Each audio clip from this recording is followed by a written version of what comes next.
أهلا بكم في الملكي مع مينا. الزمالك باع ناصر ماهر لبيراميدز ووافق على انتقال ناصر منسي للمصري. أعتقد الصفقة دي كمان تمت. فالزمالك بيتخلى عن اتنين من اللعيبة المؤثرين في الفرقة. هل دي أكبر مشاكل الزمالك؟ لأ.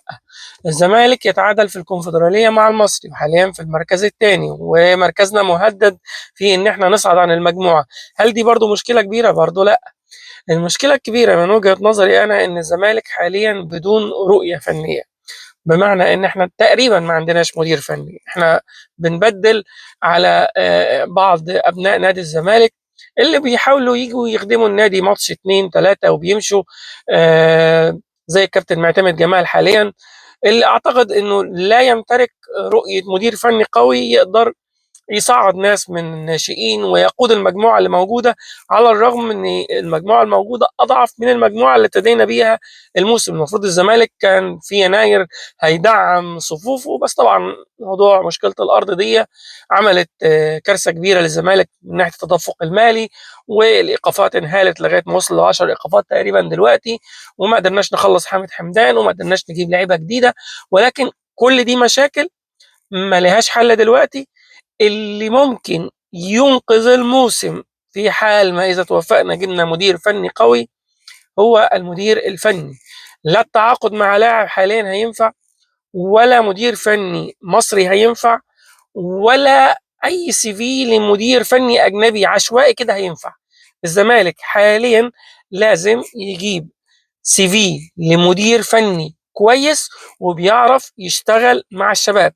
واعتقد ان الانسب واللي اسمه كان مطروح واللي حاليا غير مرتبط بنادي هو روي فيتوريا.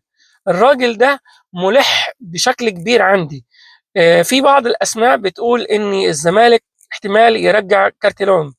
ده اختيار سيء جدا. كارتيرون باع الزمالك في فتره من الفترات وساب الفرقه بدون اي مبرر مقبول، وتركها في مرحله كانت صعبه جدا. فالراجل ده بالنسبه لي انا مش شايف انه اختيار مش موفق للزمالك، واتمنى انه ما يرجعش الزمالك تاني. دي النقطه الاولى.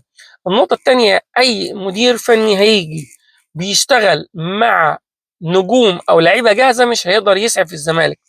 الزمالك ليه بقول روي فيتوريا هو الاختيار الافضل حاليا والانسب حاليا لتدريب نادي الزمالك؟ لان روي فيتوريا كان ماسك فريق منتخب الشباب، فهو بيعرف يتعامل مع الفرق او اللعيبه اللي سنها صغير ويطلع احسن ما عندها، وده المطلوب حاليا.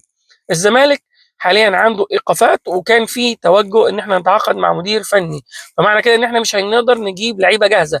احنا عندنا مجموعه يعني كويسه معقوله، مش احسن حاجه طبعا، ولا يقارنوا بمجموعه بيراميدز ولا الاهلي، ولا حتى ممكن سيراميكا ممكن يكون السكواد كسكواد اقوى حاليا من الزمالك.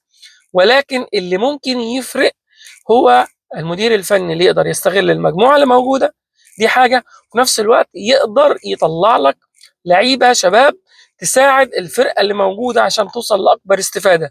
الزمالك عملها مع جدو فيريرا، اللي لو يعني سنه صغير ومتاح حاليا كان برضه هيبقى اختيار رائع. فيريرا قدر يطلع مجموعه من الشباب كمل بيهم الموسم. قدرنا نفوز على بيراميدز وقدرنا نخلص الدوري قبل الدوري بثلاث ماتشات، في دوري كان يعني مطحنه شغاله ما بين الاهلي والزمالك وبيراميدز. والزمالك قدر يخلص اول، بيراميدز خلص تاني، الاهلي خلص تالت، بسبب ان في مدير فني كان يقدر من ال 50% يوصل لل 100%، او من ال 50% يوصل ل 90% ل 95%. ده اللي عمله فيريرا قبل كده، والوحيد في الاسامي المطروحه اللي حاليا يقدر يعمل حاجه زي كده روي فيتوريا. الراجل ده لو جاء احتمال الزمالك يقدر يعمل حاجه، لكن لو فضلنا مكملين بكابتن معتمد جمال اللي يعني راجل يشكر على مجهوده ايا ما كان مجهوده، ولكن في ظل الايقافات ومجموعه اللعيبه الموجوده والاعتماد على لعيبه شباب بدون وجود رؤيه واضحه لمدير فني قوي، الزمالك لا هيقدر يطلع من الثلاثه الاوائل في الدوري، والزمالك مش هيقدر يصعد. حتى لو صعد عن مجموعته في الكونفدراليه مش هيكمل اكتر من كده. كمان في حاجه لازم احنا كزملكاويه نبقوا فاهمينها. في ظل المجموعه الصعبه اللي احنا بنتعامل فيه معاها مع مجموعه اللاعبين والظروف الصعبه اللي مش بتوفر افضل لعيبه ممكنه واستقرار فني واداري، الزمالك التركيز الوحيد اللي لازم يركز عليه هو الحصول على المركز الثاني في الدوري. الزمالك مش مهم انه يكسب الكونفدراليه، والزمالك مش مهم انه يكسب الكاس، والزمالك مش هيقدر يكسب الدوري بالشكل اللي احنا فيه ده.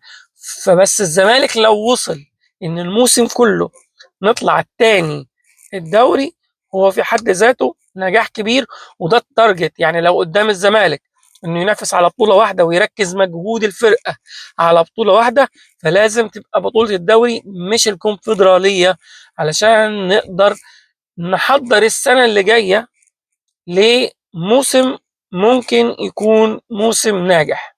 دمتم ملوك، شكرا جزيلا.